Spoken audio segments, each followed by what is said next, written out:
Ang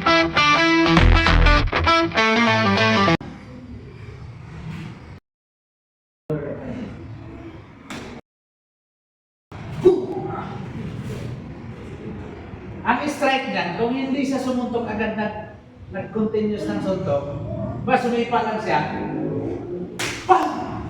Diretsong chop yan sa leg. Pero kung ang atake niya magkasunod, pam!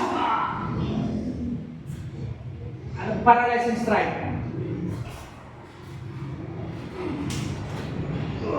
Nandun yung combination ng lalabas. Left and right na yun, ganun yung kabila nun. 1, 2, chop din dito yan.